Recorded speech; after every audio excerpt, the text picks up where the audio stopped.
让我们回到1997年，一个3岁的巴西小男孩凝视着远处的小推车，里面装满了他最喜欢的饮料——养乐多。他的眼睛闪烁着兴奋，嘴里喊着：“我要喝养乐多。”然而，他的母亲却拉着他的小手，告诉他今天没有钱购买。男孩只好跟随母亲离开，心里想着明天说不定就能喝到养乐多了。但接下来的每一天都是失望。时间飞快的流逝，男孩逐渐长大，成为了一位足坛巨星。他在欧洲足坛站稳脚跟，在皇马获得了无数荣誉。如今他来到英格兰，成为无数球迷们心目中的偶像。然而，即使如今他已是世界足坛的巨星，他心里依然念念不忘当年的小推车。当被问及回到巴西会做什么时，他满心欢喜地说：“我会买很多养乐多，甚至每天喝上50瓶。”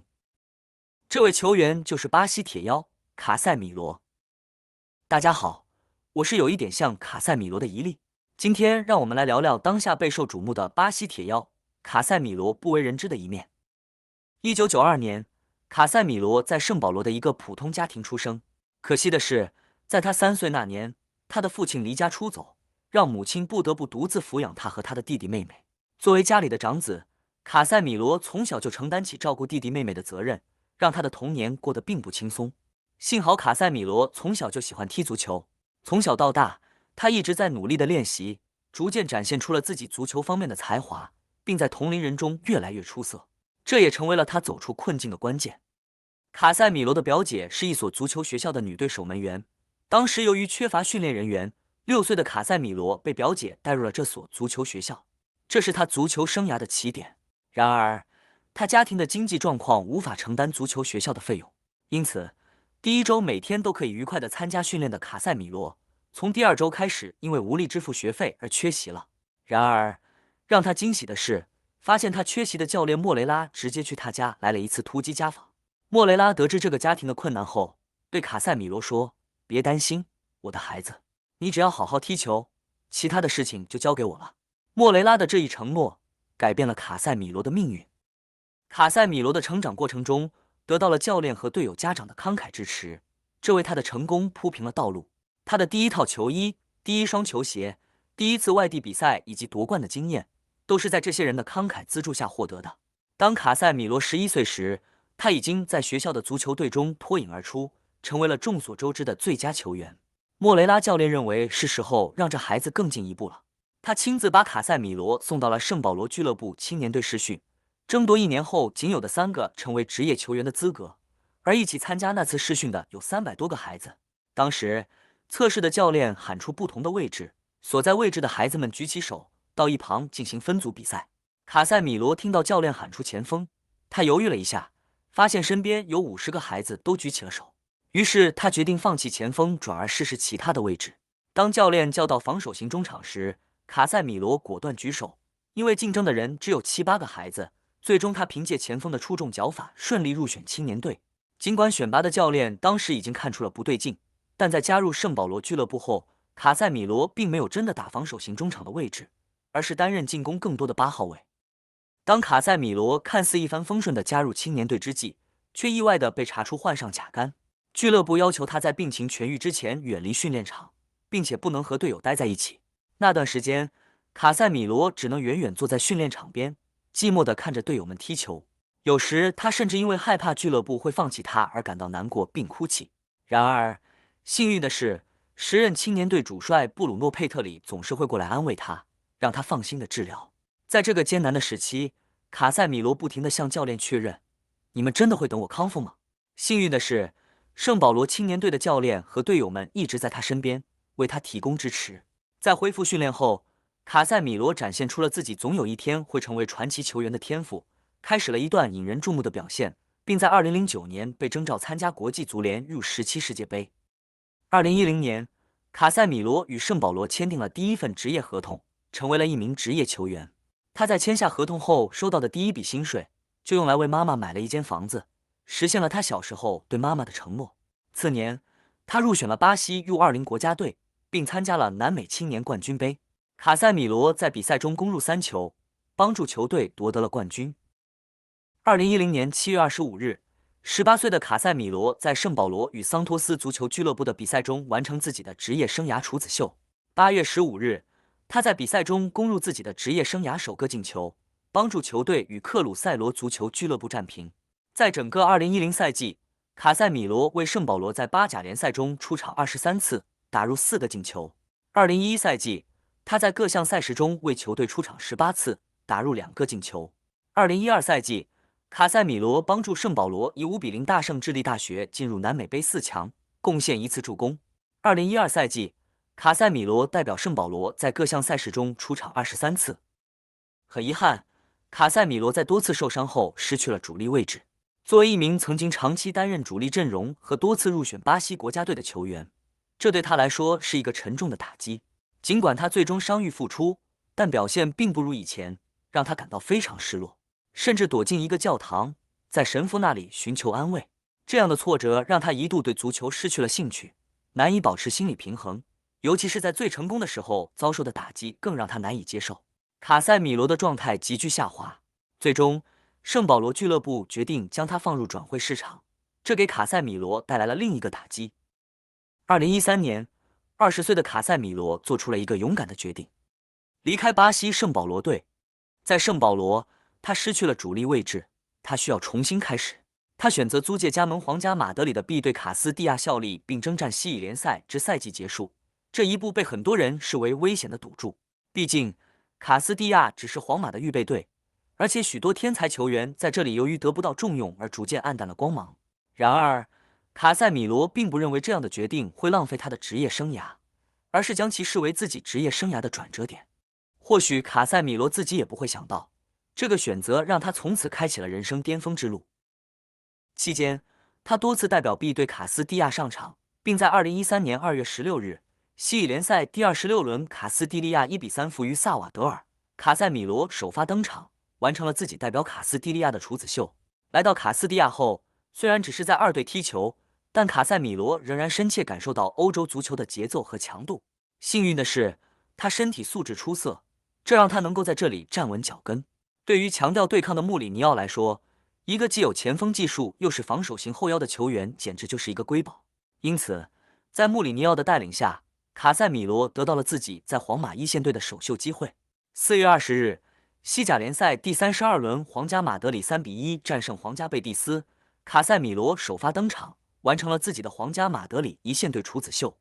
当时，卡塞米罗在接受采访时表示：“我为今天所发生的一切感到非常自豪。我一直希望能够代表皇马一线队出战，但在比赛前我并不确定自己是否会被征召。然而，比赛前一天，穆里尼奥叫我去他的办公室，我在黑板上看到了自己的名字被列入首发阵容名单。他告诉我准备出战比赛。2012-13赛季，卡塞米罗代表卡斯蒂利亚在西乙联赛中出场18次，打入1个进球，代表皇家马德里在西甲联赛中出场1次。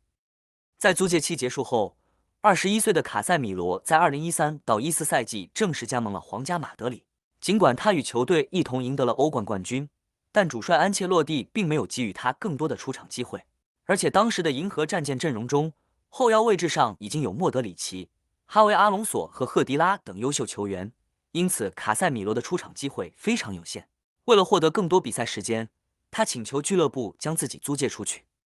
在洛佩特吉的邀请下，他选择了葡超豪门波尔图。卡塞米罗一直渴望成为世界上最优秀的球员，并且希望通过在波尔图的表现来证明自己。在葡超联赛中，卡塞米罗很快成为了主力球员，并在2014-15赛季的40场比赛中打进了4个进球和3次助攻。卡塞米罗曾经表示，租借到波尔图是他职业生涯中最明智的决定。在他2013年从圣保罗永久转会到皇家马德里时，他只有21岁，难以在皇马一线队立足，只出场12次联赛。但是他在波尔图的租借期间改变了他的生活。当时洛佩特吉执教波尔图，他曾表示：“我有机会加盟塞维利亚、国际米兰和波尔图。”洛佩特吉打电话说扶我去波尔图，这是我一生中最好的决定。他对我帮助非常大，让我一直踢球。作为2014-15赛季波尔图最杰出的球员，卡塞米罗备受豪门波尔图的青睐。然而，卡塞米罗显然只想回到自己心爱的皇马，重新踏上伯纳乌球场的舞台。于是，从那一刻起，一段奇迹般的旅程拉开了序幕。在2015-16赛季，卡塞米罗回归皇家马德里。但在当时的主帅贝尼特斯手下，卡塞米罗并没有得到应有的重视。即使在齐达内接任贝尼特斯之后，卡塞米罗依旧没有得到足够的机会展示自己，仅在齐达内执教的前8场比赛中出场了21分钟。直到同年3月对阵莱万特的比赛中，皇马中场出现了严重的伤病情况，卡塞米罗重新迎来了首发机会。他展现了自己在中场的控制力，帮助球队实现攻守平衡，也让他的中场搭档克罗斯和莫德里奇得到了充分的解放。自从客场3-1战胜莱万特以来，卡塞米罗已经坐稳了皇家马德里的主力位置，并在随后的16连胜中首发参加了13场比赛。在那个赛季的欧冠决赛中，他同样首发登场并随队捧杯，表现出色，让人们深刻记住了他在球队中不可或缺的地位。2015-16赛季，卡塞米罗代表皇家马德里出场35次，包括各项赛事，贡献1个进球和4次助攻。自2015-16赛季开始，卡塞米罗正式与莫德里奇和克罗斯组成了皇马中场的铁三角，共同开启了皇马王朝的新篇章。在2016-17赛季，他代表皇家马德里出场42次，在各项赛事中打入6个进球和4次助攻。他帮助球队在西甲联赛末轮击败马拉加，以2-0的比分夺得西甲冠军，并在欧冠联赛决赛中远射建功，打入反超进球，帮助球队以4-1击败对手，成功卫冕欧冠冠军。卡塞米罗的成功并没有止步于此，在2017年8月9日的欧洲超级杯比赛中，他在比赛中首开纪录，帮助球队以2-1的比分战胜曼联，成功卫冕欧洲超级杯冠军。他还在世俱杯决赛中帮助球队以1-0的比分战胜格雷米奥，夺得冠军。在2017-18赛季，卡塞米罗代表皇家马德里出场48次，在各项赛事中贡献7个进球和3次助攻。他帮助球队在欧冠联赛决赛中以3-1的比分击败利物浦，连续第3年夺得欧冠冠军。在2018-19赛季，卡塞米罗代表皇家马德里出场43次，在各项赛事中贡献4个进球和1次助攻。在西甲联赛第23轮对阵马德里竞技的比赛中，他在比赛的第16分钟用一记倒钩进球首开纪录，帮助球队以3-1的比分取得胜利。